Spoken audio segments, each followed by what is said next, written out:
I know personally you're Estonian.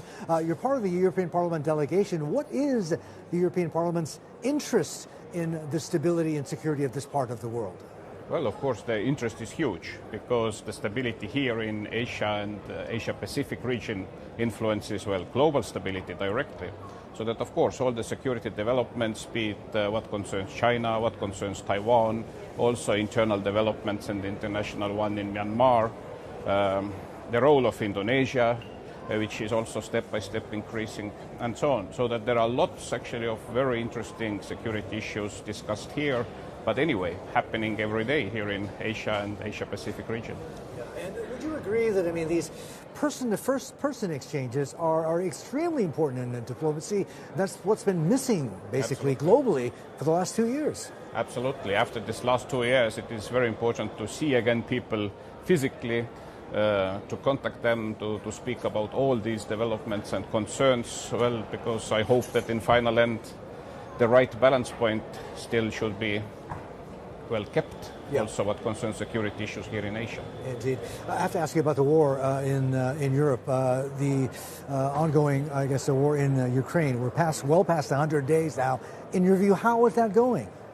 Well, of course, very badly, because people are dying every day, and this aggression of Russia is continuing. And unfortunately, I don't see any real changes what concerns Russia's willingness to stop the war, because the goals of Russia are still there, because Russian leadership wants to see that Ukraine, but also other former Soviet Union countries are under direct Russian control, and this, well, ultimate goal is still there. So that, well, everything will depend now how adequately and actively other countries continue to support Ukraine, also in what concerns weapons and military support. And at the same time, of course, the pressure towards Russia should be continued and increased, because still, because of large energy imports from Russia, the flow of money, the flow of finances is still going towards Russia, and it helps them to finance also the war and aggression against Ukraine. And is support for Ukraine even more important now? Because at least from the latest reports that I've gathered, it seems as though things are tilting back in Russia's favor.